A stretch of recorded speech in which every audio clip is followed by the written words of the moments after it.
Sometimes I hear feeling in touch with fear. Freedom we all hold dear now is at stake. Humble your hearts to God, save from the chastening rod. Seek the way pilgrims trod, Christians away. My Jesus is coming soon, morning or night or noon. Many will be. Thanks for joining us. We have a first-time guest here today, and it's Commander Gordine. Is that right? That's pronounced right. Of the Madison Precinct. Is that right? That's correct. And I tell you what, folks, I'm already jealous because when you listen to him talk, we've been sitting here chatting for a few minutes, and he got a voice on him and won't quit. It just made me jealous. I tell you what, Commander, good to have you here. Well, thank you for having me. This is your first time here, right? First time. Yes. Well, you're going to enjoy this, and I tell you what we're going to do. I just want you to talk. I just want you to talk about Nashville Police Department. I want you to talk about the Madison Precinct. And what I really like to do, we got parents that's watching this show, and their children growing up in the inner city here in Nashville. Mm-hmm. Madison's getting a lot of the inner city community moving out to Madison. I call it urban or the inner city. I call it inner city, but a lot of our families are moving out that way. The face of Madison is changing. Parents want to know how to keep their children out of trouble. What can they do? And so let's just talk about some of those things as in the course of the time the show goes on. Okay. And I'm just glad you're here. Okay. And why did you become a police officer? That's a question I asked myself a long time ago. My father was a police officer when I was growing up, and it never even crossed my mind to become a police officer, and I really don't know why.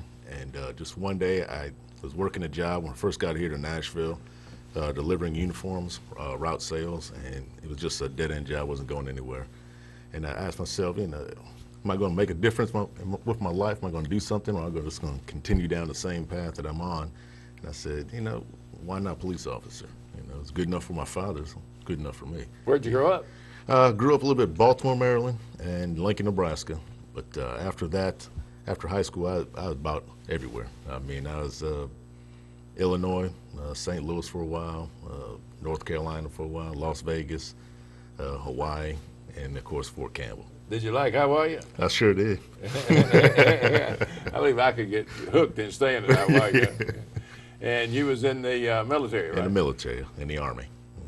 And then you come out of that and you went into this job here, then you came to work in the police department. That's correct. And you think that was a good decision on your part? I would say so. You're a commander. How long have you been on the Nashville Police Department? This is year 14. 14 years and already commander. Best decision I ever made. That is great. Yes. That is great. Tell us about the Madison. Now, what are the borders of the Madison Precinct? Madison Precinct, from Old Hickory Boulevard, right where the bridge is, Cumberland River, that's really where Madison picks up. And from there, if you go north up to the county line up into Goodlettsville, and if you go off to the east, there'd be towards Hendersonville to the county line there. And if you head to the left, actually go over to probably about I-24 up in that area, up to Joelton area, and then it kind of cuts over and joins in with North Precinct up to the county line. So Joelton would run, North and Madison would run Joelton, depends on what part of Joelton you're in. Correct. Okay. At one time, Madison Precinct was all of North Precinct. And when they opened up Madison Precinct, they basically took 69 square miles of north and gave it to Madison, and that's when they opened up Madison Precinct. Chief Anderson says, and I've heard him say this several times, that he's the police chief, but the commanders run the police department. And with this precinct idea being set up, that he said you're just all you're chiefs of your own community, and it makes it community policing by having the precinct process, of lack of a better term, the precinct strategy by having multiple precincts rather than just having everything come back downtown. It is. Each precinct is set up to where it's almost like being your own police department in your own city. Basically what they did is took all of Nashville and Davidson County and they started cutting it up and putting precincts in strategic locations. That way it allows the officers to concentrate just in that one area. The logic being it cuts down on the calls for service, so officers aren't running from call to call. They can actually spend more time in the neighborhoods and more time just getting out, meeting people, making community contacts, and just strengthening that neighborhood. That works, doesn't it? It does. It does. In 2012, when Madison Precinct first came online, it was ran by Deputy Chief Johnson. First year, they had a 8.9% reduction in crime in 2012. This past year, we've had a 15.1% reduction in crime in the Madison area. So over a 2-year period, it's basically a 24% reduction in crime over a 2-year period. Now for 2014, our goal is a 7% reduction in crime. So when we meet that goal over a 3-year period, you'll be looking at roughly about a 31% reduction in crime in the Madison area. And that's all taking place when the population of the Madison area is changing significantly. It's changing and growing. More people are moving to that area. More businesses are opening up. One of the reasons we believe is because of the strong community contacts that we're having out there. Also working with the Madison Chamber of Commerce and the Goodlettsville Chamber of Commerce. That's where it's kind of unique, because we actually, a lot of people don't know this, but a part of Goodlettsville is actually in Davidson County, and then the other half is in Goodlettsville, the other county. So you actually have to go out of county, then back into county. So we kind of stretch both ways. So that's why it's important that we work with both of the Chamber of Commerce. What is the one wish list, if you had a wish list for your precinct and the mayor said take money off the table, what is the one thing that you would like, and it may be something that doesn't cost money, but what is the one thing that you would like to have for your precinct? Probably just more community involvement, more neighborhood watch groups. That's what I was thinking. Yeah. When I said it may not cost money, a lot of money, that's what I was thinking. It may be personnel for more citizen involvement. Presently, we got 74 neighborhood watch groups, which is great. But like I said, Madison is growing so much, and the more community watch groups that you have, typically lower the crime that you have. Community watch groups really work. Oh, they do. It's the backbone of what we do. Like I said, I gave you the stats of 2012 and 2013. Well, you don't get those type of stats. We don't do it by ourselves. You get that type of stats by the community involvement, community partnership with the police department, working with us, calling us when they see suspicious individuals, or calling us when, quality of life issues as well, speeding in neighborhoods. Those are just as important as crime issues. When you've got small kids out there playing, you don't want a car come speeding down the street. So we look to address all type of issues like that. Like I said, that's one of the reasons we've been able to reduce the crime in Madison. When you have people that are interested in their community, and I know I hooked up with, when Commander Alexander was on the South Precinct, he hooked me up to get those emails. And I've talked about this before on this show, and I get them, they send them to me, just buckets of them. They just keep coming. But I can look down and see where the flex units they're using. Now, when the flex unit is when you have a number of police officers that are just focusing on a real high crime area. That's correct. Or potential for crime area, a place of concern.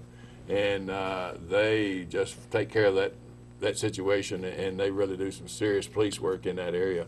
And boots on the ground makes a difference. Makes a big difference. And that flex unit works as well, doesn't it? Oh yeah, they do an excellent job. Each precinct has 3 flex units, basically A flex, B flex, and a C flex. A flex is typically your day shift, B flex is your evening shift, and your C flex is your midnight shift. Each flex teams typically have 1 sergeant and 6 officers. And like I said, their whole job is to respond to hot spots, any crime patterns that are going on. They fly to that area, be proactive in that area. So, they're definitely a plus. They're definitely an asset to precincts. Cut the cancer out of the problem. Find the problem, cut it out, is what it is. Right. Now, do the flex units ever go out of that precinct? Your flex unit, do you ever loan your flex unit to, for lack of a better term, you ever loan your flex unit to, say, South Precinct? Not the South, but I have the Hermitage. But I know in years past they have done like a countywide flex operation. It's something that they would do typically maybe once a year, where they'll go to just a certain part of the county, and all the flex teams will get together on a certain night and really just flood one area. But yeah, I have worked with Commander Donegan over at Hermitage Precinct. They will, it was big events coming to Nashville. It's going to be a great, I can see where there's going to be a great big event. It's going to require a lot of security and so forth. I can see all the flex units going to be involved in that. But it is, what do you like best about being a police officer? It's just the fact that each and every day you're actually making a difference. Sometimes you hear that phrase, making a difference, and some people say it sounds corny or whatever, but it really is. I mean, it's a good feeling knowing that, each day you get up and go to work, you're actually doing something positive for other people and something positive for yourself as well. What is the Donaldson, not Donaldson, you're Madison. What is a Madison? I'm slow, but I'll be all right. What is a Madison precinct? What are you made up of? I know you have school resource. What are the different things that make your unit go? Well, on the patrol side of the house, of course, we have 3 shifts: A detail, B detail, and C detail. We also have our investigative side of the house. We have, let's get my stats here, 1 lieutenant, 2 sergeants, and 9 detectives. You know, and they also work 3 different shifts throughout the day. And of course, our flex teams have the 3 flex teams as well. We also have our school resource officers, and that consists of 1 sergeant and 5 officers, and they're in the middle school and the high school. We also have our CSU team, crime suppression team. That's our undercover officers. They do street level, buy bust, hand-to-hand prostitution stings. How many is in that team? That consists of 1 sergeant and currently 6 detectives. We're a little understaffed, so we're looking to fill those positions. Right now we got 6 detectives in our CSU team. And that's the one that's out there that you don't know they're police officers. That's correct.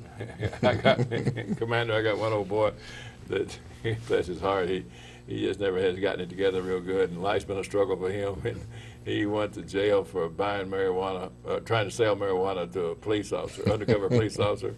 He goes in, he pulls his time, gets out, comes back around visiting, doing good, and went back in, same police officer. I said, man, you deserve to go to jail. He said, I do. I said, I'm going to quit. This is it. I'm through. I said, if I can't do better than that, I'm just going to quit. That reminds me of a story when I was a patrol officer. I remember making a traffic stop. I was working out here at East Nashville, and I believe the individual had a expired driver's license. You know, didn't qualify for a state citation, so I ended up taking him to booking.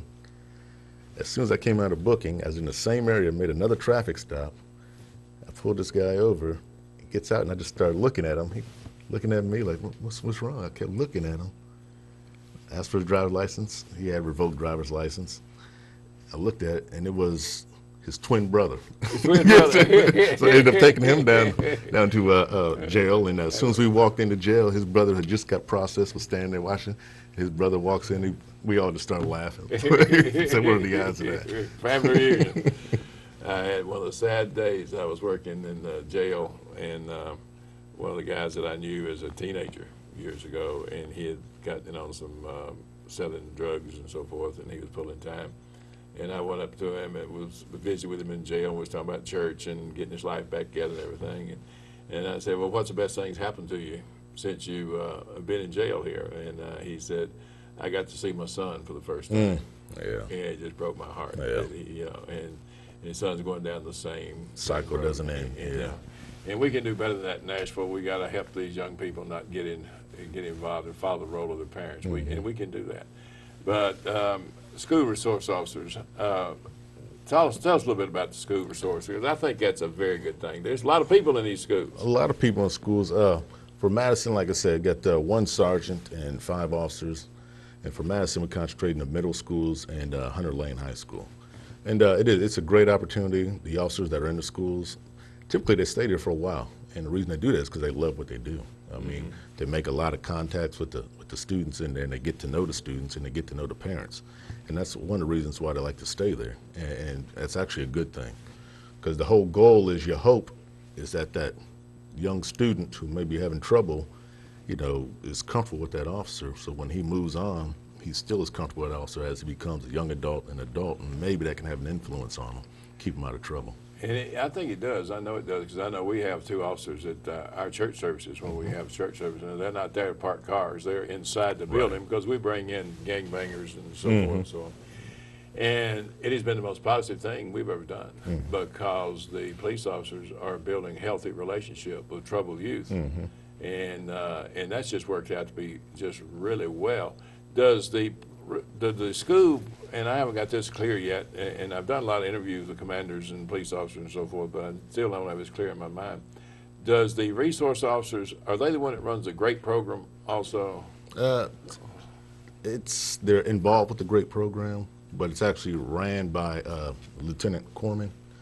So I think they're all trained on the GREAT program. Now, who actually is going to teach the class? I don't think they all teach a class, but I think each one has a good understanding of what needs to be said, or could conduct a class with a great program. Now, did you, along that line, you grew up, started out in Baltimore, right? A rough community to grow up in, I would think. What do you see, parents? You see a lot of kids. You're a commander. You see a lot of families that's got problems. What advice will you give? We got a mother sitting here that's got a house full of kids, and she is doing it all by herself. What advice would you give to her to help her children be proactive in helping her children not get in trouble? Not get in trouble. Probably the first advice I get, well, first advice I would ask them or ask that single mother is, do you attend church?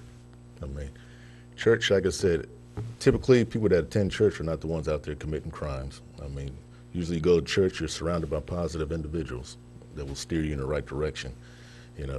Being a single mother, my father passed away when I was young, so my mom was single, raising 2 boys.